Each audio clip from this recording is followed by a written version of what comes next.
All right, so today we're talking about the Super Bowl of off-road racing, King of the Hammers.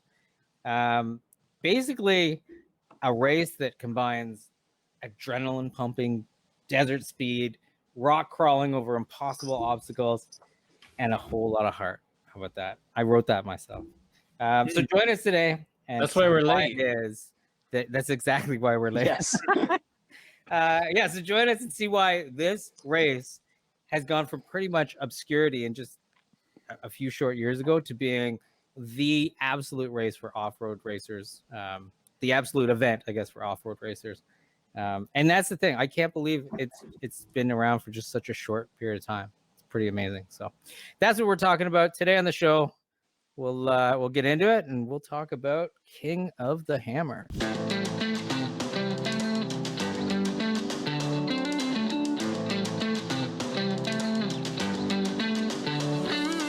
Yeah, so what's going on, guys? Tim, what's happening at TMR? Still plugging away on these lifetime Heims we looked at last week. So this is let's see if you can see it there. That's the smaller one.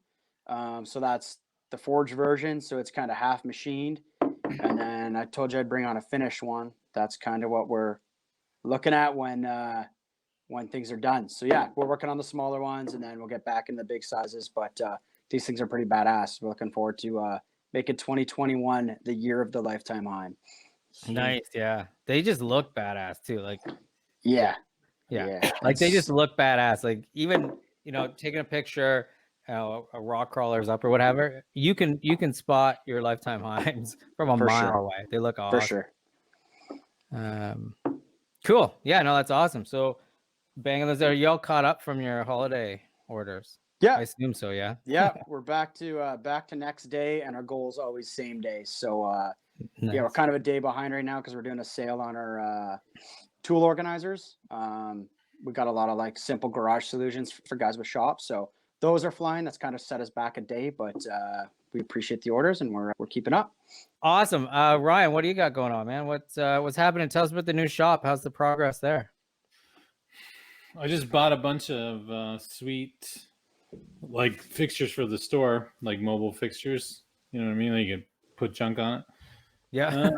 Nice. Painting. Well, let's jump into it. Let's talk about King of the Hammers, or KOH. Let's start with like a little bit of background, like for people that don't know what it is.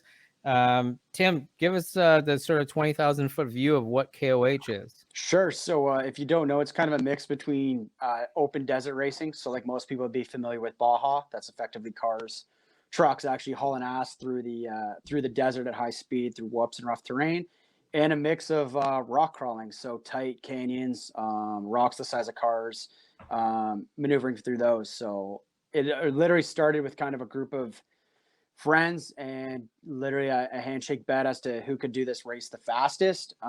These guys all did it out at the Hammers Trails, which is pretty well renowned.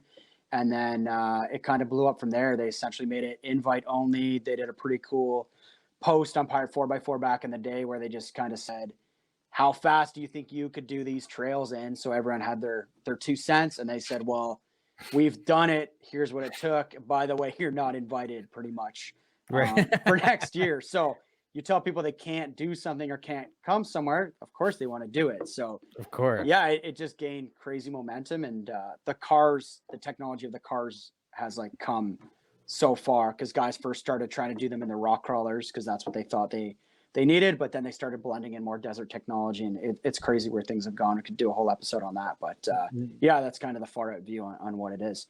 Nice. And what was it? Was it Jackhammer and Sledgehammer? Are those the two? Those are the names of some of the trails. So it's called the Hammers Trails. It's in Johnson Valley, California. And yeah, that's the off-road area. It's known as the Hammers, and the name from that supposedly comes from if you took your Jeep out there back in the day and finished some of the trails, well, your Jeep looked like you smashed the shit out of it with a set of hammers because you didn't come out on unscathed. I mean, it's just nasty rock canyons and some pretty neat terrain. Awesome, right on. Yeah, and some of the just so I could get some of the technical details. So it was Jeff Knoll and Dave Cole started in 2007. So 2007, and I think they were saying like even 2013 they almost had nobody there. But now, right, like it's 60,000 people show up every year. Yeah. Yeah, more. It just placed in the middle of nowhere in the desert. Yeah, Just, it's literally the middle of nowhere, and a whole town is erected. Like, no lie. I mean, it's a town. There's 65, 75,000 people out there camping for the week, and now it's kind of turned into a 2-week thing. So it's like nothing else. A that's lot of awesome. people call it the Burning Man of off-road. Very cool, right? Common moniker for it. Yeah. There you go. There you go. Yeah, we'll circle back on Hammertown because I have some questions for you. But yeah, so and again, the original race had only 12 competitors. They call them the OG13, which apparently was just a mistake. The next year they did. I don't think one of the founders, he didn't know. He couldn't remember. He's like, I think it's 13, something along those lines. Yep. So yeah, OG13, which is awesome, and these guys are invited back every single year to compete. Let's talk about the vehicles. So some of the off-road vehicles, obviously there's different classes, and we'll get into that. But some of the really sort of crazy vehicles we're looking at, like they were doing upwards of 100 miles an hour across the desert. But then they obviously need to be geared so that they can do all the rock crawling as well. Let's start with maybe classes. Like, what are we looking at? Does it cover the gamut, or is it just like the high end Ultra 4? Or There's everything. So we'll call them the Everyman Challenge class. So that's like stock. I mean, these aren't stock Jeeps, but they're based on stock Jeeps or stock vehicles. So you've got restrictions on wheelbase, suspension type, motor. So that's kind of for people that want to get into it. That's an awesome gateway. Then there's the modified class, which is kind of a step up from that. You can swap motor, suspension, do more things. What most people know it for is what's called the 4400 class. That's like the top class. That's unlimited 4-wheel drive. So whatever you can imagine, design, and build, it's literally, if you think you can manufacture a better Swiss Army knife than someone else, do it, build it, take it out, test it, and prove if you've got the best gear and the skills. So it's pretty cool, the unlimited class, compared to a lot of other motorsports that are capped. I think that's quite intriguing to people. That's awesome. Right on. And this is a side note. I just have a question. Do you guys have not like a TMR buggy, but obviously there's guys out there running your product, yeah? Yeah, of course. Yeah, we send a ton of stuff to racers that compete in Ultra 4, not only hammers, but the series as a whole. And this year we've got a guy, Cody Hardesty out of Kentucky. He's running our TMR chassis. He's running one of our chassis kits that he built in the 4400 race. That's awesome. And yeah, so we're really looking forward to cheering him on. It's going to be right. exciting. I was going to say that's got to be like the coolest thing ever. Right? Yeah, like, it's neat. The car's decked in our livery. Yeah, we've been working with Cody for a couple of years now. So yeah, this is his first trip down to Hammers. And yeah, we're excited to see what he can get done. It's going to be great. That's amazing. Right on. Speaking of that, sort of from the like advertising perspective, I know last year was it Jeep was the title sponsor and they ran the Gladiator. Savvy Off-Road built that. Tell us about that a little bit. That was I think Jeep getting involved before the launch of the Gladiator, and they wanted to prove that thing was essentially Hammers Trail capable and Hammers Trail tough. So they had Savvy Off-Road build them a Jeep Gladiator within the class rules, and for one of the limited classes. And then the rock section was driven by Eric Miller, who's multi-time King of the Hammers champion in 4400 class. And the desert section was driven by Robbie Gordon, who's very renowned trophy truck racer and has raced Indy and some other stuff as well as Dakar. So that's pretty cool. It's essentially like two off-road celebrity drivers in this thing. And yeah, they finished the course, which was pretty impressive for how limited class that thing was built and the capabilities.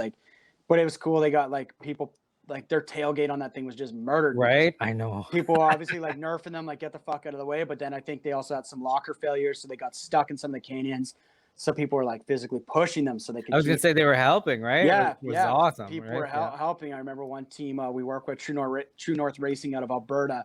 They thought it was the funniest thing ever that they could push these guys. And we're pushing Robbie Gordon, Eric Miller. Like, it's fucking awesome. That's awesome. I mean, yeah, these things always spawn cool stories. But yeah, I think Jeep did that to kind of prove the off-road capability of the Gladiator. Right. Because it actually finished, right? Which is no small feat, right? No, not at all. Yeah, no, that's awesome. And so this year, I think it was you that mentioned it to me. This year's title sponsor is Ford, right? Yeah. Oh, well, not title sponsor, but Ford's heavily involved.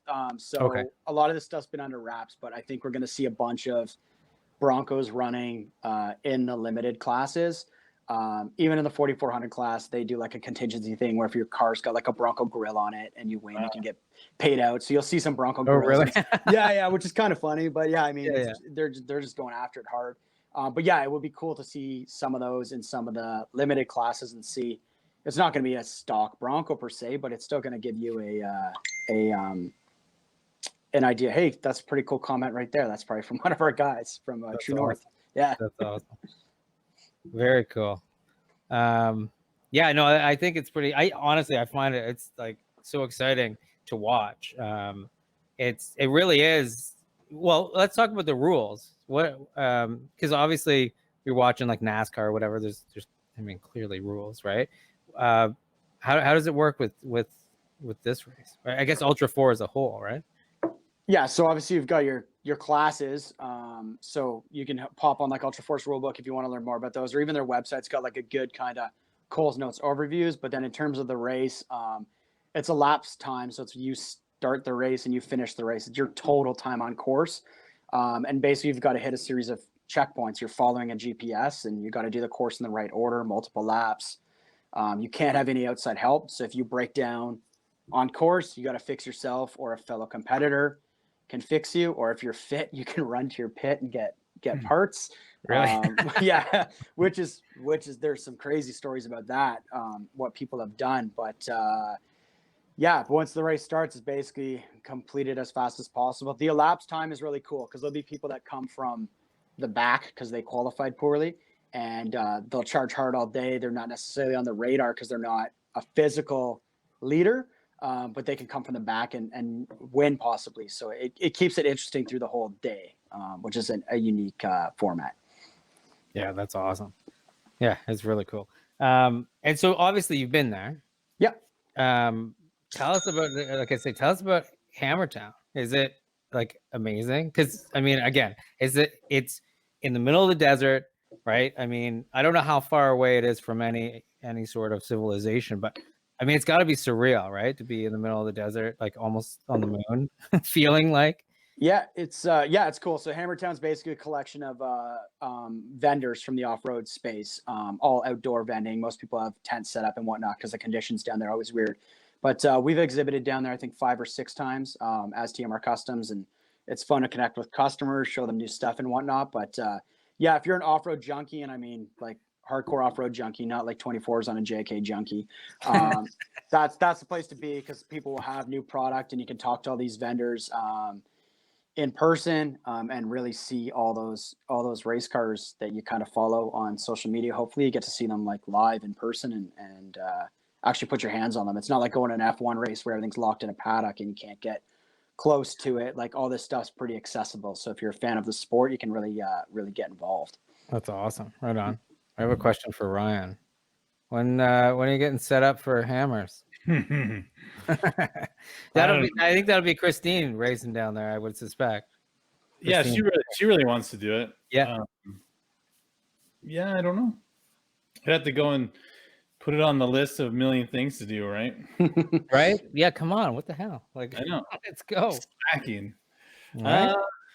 It's definitely a serious topic. You know, she wants to do it, and I'd like to do it too. I'd like to build something for me, but one day, man, I'm done doing all these other things or something. I'll be too old to go. I'll have to have a pee bag and all that. Right? But yeah, I don't know. Maybe within the 5-year window, like stuff's really looking up for all the stuff we're doing. So yeah, it just makes sense. I know, like I don't know, Martin might bring a car back in. Maybe I'll throw a couple stickers on his, but like MBRP Martin. But I don't know. Cool. I know, Tim. Are you gonna do something? Are you gonna drive in it? It's same thing. It's that's years out. It's bucket list shit. There's a lot to get. Yeah, it's just tough because of the length of the race. I mean, it's the main race. Like if you're in 4,400 class, it's a day, but you're effectively down there you're on the lake bed for more or less 2 weeks. We're 40 hours away from it, so that's a chunk of travel before and a chunk of travel after. So I mean, I think it's a month-long commitment. That's excluding if you go down in advance to pre-run the course and get your get your toes wet. So yeah, it's a massive undertaking. So a ton of respect to anyone that that can pull that off. I'm not there, but yeah, anyone that does it, I mean, they're fucking badass. Yeah, man. No, that's amazing. Yeah, if you can do it, right? Like, never mind the financial obligation, just the time, and then being able to have whatever you do, like work, any work related stuff that could, and your family and all that stuff. Pretty impressive. It sounds like, oh yeah, I can just go down and race and pull some shit on. I got welders and stuff. Yeah. You know what I mean? But, yeah, there's so many more variables, right? That's the only thing. But we're gonna honestly we're gonna stay in our segment for a while with all the fun stuff we're gonna do. And then like we'll do all this stuff. We had like 36 events lined up that got all shit canned because of COVID. So we're not planning anything for this year until maybe what Q2 looks like, and then Q3 or 4. I'll be happy if we could just go back to our SEMA for this year. I'd be cool with that. You know what I mean? And if it's all safe and everything's kosher, even if you got to come home and quarantine, we'll probably do SEMA this year for sure, at the very least, for a US event, and then just have all our other, influencers and team members that are across the border do other border stuff on the across the border stuff for us, and then until we can just freely travel wherever we want. So yeah, thanks, Colin. Appreciate the question. Appreciate you involving me in the Hammers talk, because I didn't have much to say. Thanks for waking them up. I know what the parts are, and I could build a vehicle, but I've never been there. Awesome. Well, speaking of that, when is it, Tim? Do you? It's soon. The event. So the event opens tomorrow. So like I said, it's turned into a 2-week thing. So Hammertown officially opens tomorrow, and then the actual race would not be this coming Saturday. It would be following. I believe it's the 4th. Obviously, that info is going to be on ultra4racing.com. But yeah, the event normally is on Friday, the 4400 main. So it's interesting because I think in the past they thought they've captured lots of people watching it at work. Yeah, I do that. No I would question. say, yeah. I don't. Definitely. No fucking around. It's on the big screen here, and everybody's tuning in. But yeah, I mean, if you work a trade or you're hands on, or you can't be in front of a computer, maybe it being on a Saturday this year is going to be pretty cool. And the live feed, the coverage is phenomenal. What you watch at home over the internet is better than being there in terms of coverage. Because when you're there, you can kind of go point to point, hit some different trails. I mean, live is pretty cool, but the coverage online is for following the race is like unbeatable. They do such a good job. Nice. Okay, cool. And you brought up a good point. It's on a Saturday this year, not the typical Friday. Yeah, exactly. The 4400 main race is on Saturday. So keep that Saturday free if you can. If you're used to slacking off and watching it at work on Friday, this is not going to be your year. Yeah, that's right. We'll have to do a show on the Friday, and then you can watch us instead. There you go. And so it's at ultra4racing.com is where you can watch it, right? Can you pick it up on TV? Do you know? No. So yeah, ultra4racing.com. You can stream it live on YouTube.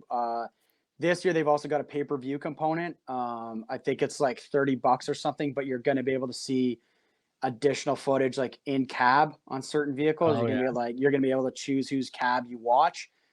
As apparently, and I think also some of the drivers and pit crew are going to be mic'd up. So cool. I don't know. That'll be pretty cool. I think that'll be worth the $30. I was going to say for $30. Yeah. Yeah. And I think that covers the season. They were talking about like a one-time fee for Hammers, but I have a feeling it's like $30 and that covers the whole Ultra 4 season. So yeah, if you're a fan of it, I feel that's going to be money well spent for some additional, info. Got it. Okay, cool. And is Hammers, is it like the sort of finale of the Ultra 4? Is it the kickoff, or is it just sort of in the middle? It's kind of backwards in that respect. It's the biggest Ultra 4 event. That's like what we were talking about. It's kind of the Super Bowl of their series, but it is the first race of the year on a calendar. It's in February. That's the first Ultra 4 race of the year. But you did have to qualify for it like in the previous year at a different regional race. So it is kind of backwards in that respect, but yeah, it's February every year, and that's just kind of how the series has grown. Awesome. Cool. I've watched it a few times, and just sort of in passing, especially the first couple of times. But the more the more you sort of learn about it, and you learn about the guys racing and the story, it really is. It's like adrenaline pumping just watching it. It is insane what these guys do. Really insane. And what they can do to their vehicles. Like Yeah. absolutely insane. So if you haven't watched it before, I highly suggest spend a couple hours on that Saturday. You're not going to be disappointed, especially if you're into this stuff. Tim, Right? did you take your machine out on any of the obstacles and stuff when you're out? Yeah, no. So the 2 years I was down there, basically we had our car on display in Hammertown. Couldn't And then move it. yeah, you're kind of locked in. There's times where you can get out and stuff. So I think Mike and Laura and Eugene from EH, they went out a couple times during the day, did some trails and like did some photography and some media stuff while we were down there. But no, none of the real good running. You'd have to kind of be there before the racing starts, or stick around after the racing starts when things clear up, and then you'd kind of have time to screw around. But that just never fit our bill. Yeah. Nice. Yeah.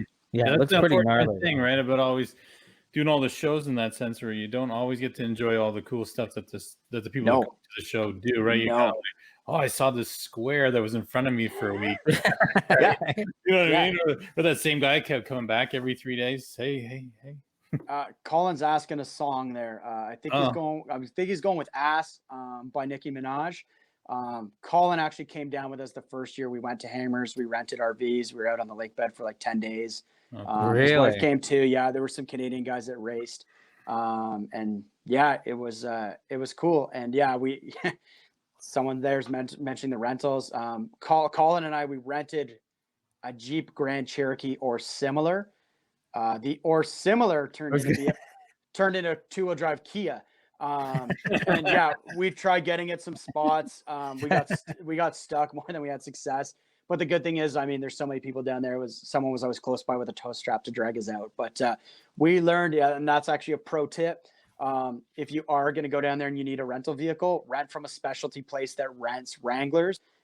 Don't book online like on Expedia. Don't call any of the car rental places, because they'll say you're going to get a Wrangler or similar, or Grand Cherokee or similar, and their definition of or similar is not our definition of or similar. So yeah, you want 4-wheel drive capabilities so you can get out to like some trails and watch from some. I mean, because of this Kia, we wound up walking, and I look back at it now, and some of the spots we walked at night, we probably shouldn't have lived to tell the stories. Is that right?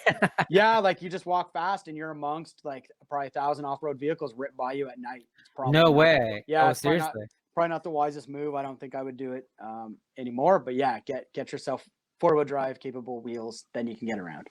That's awesome. Yeah. No, it sounds like a blast. I definitely, it's on my bucket list, even just to go to the race. Just go. Yeah, just go. It's like nothing you've experienced. So yeah, I just tell people go. Like last year we just went for fun. We didn't exhibit.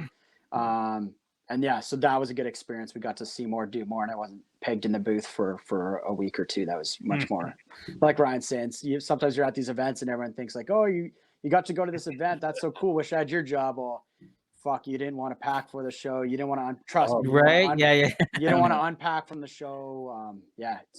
Well, and you mentioned that people would actually walk up or sort of come in and say, look, I need a part.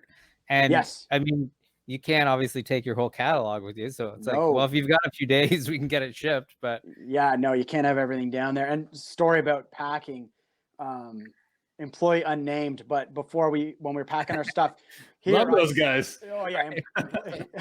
I said, don't pack anything with foam peanuts. I said, pack everything with paper and other void fill. We get there, open the first large box, peanuts, boom, desert wind, peanuts gone. And I'm like, someone thinks it's snowing.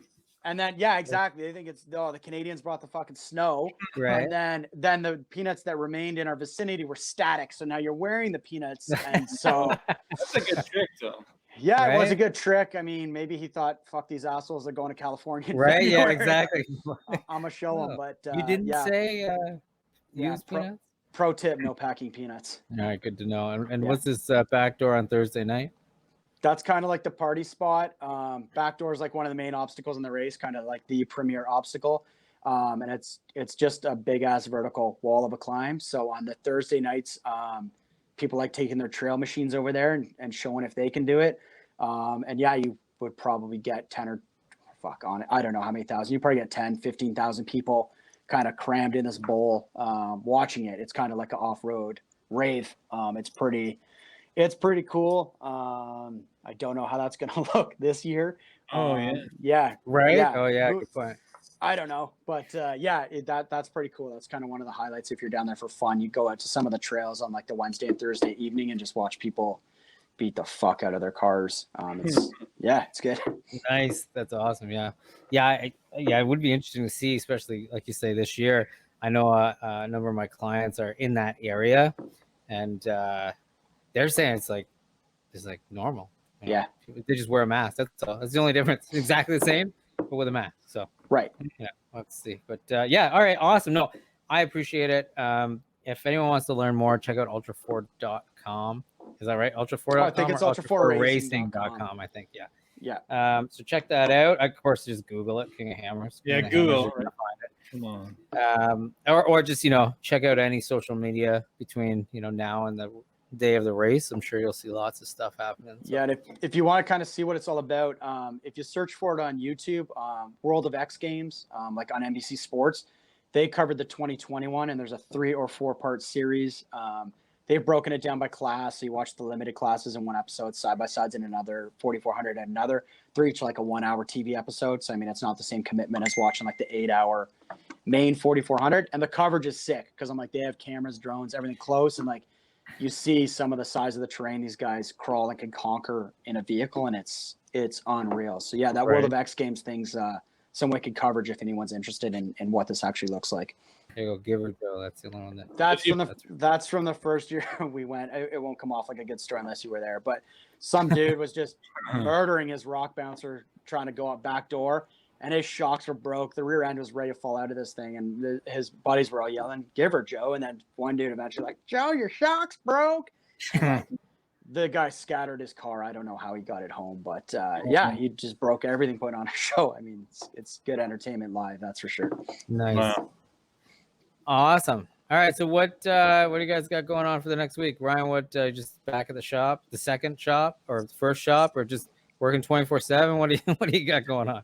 Mix it up, man. A little bit of R&D and some development. We got to do some proof of concept fit ups and some stuff for the combat stuff, and then kind of just coordinate with the team for daily activities, and then coordinate with the other guys that are working on the new store, and trying make whatever deals. I'm trying to sell that square body. I got like 80 million people on. It's pretty funny. I got stuff. It's a bowl of little things, right? So I just make my list. I crush the shit off the list and add more shit to my list. That's all I do every day.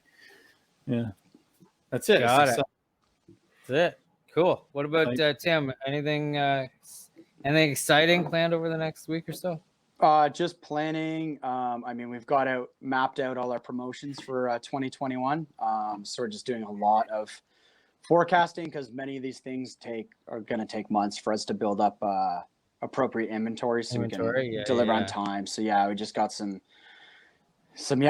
big time attention got to be paid to the forecasting so we get it right. So working on that, and then a whole bunch of website updates, and smashing through on more of these lifetime highs and a bunch of other new stuff. I don't want to talk too much about it because like Ryan knows, this new stuff takes time.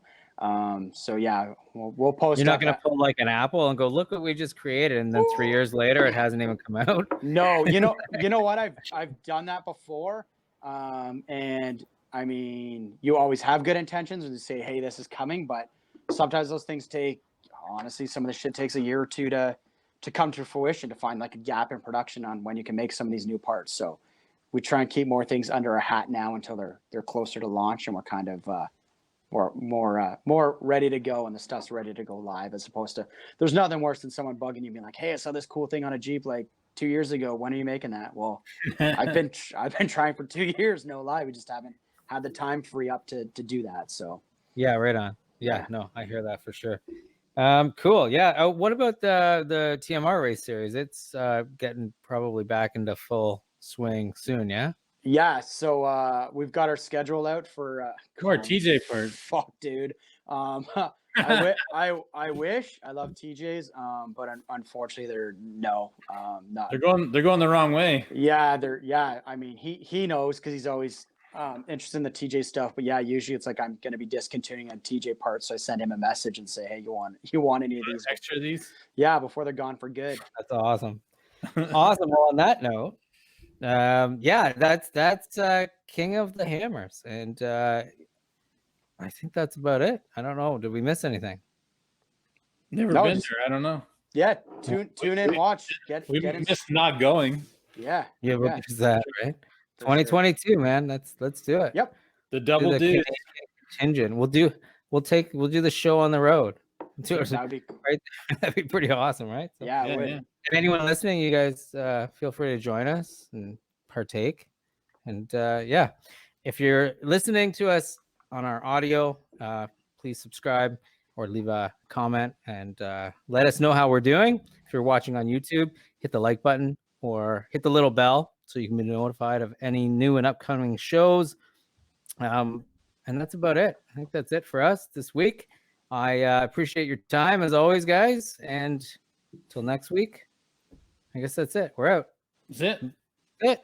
Magic. We're going Magic. later on.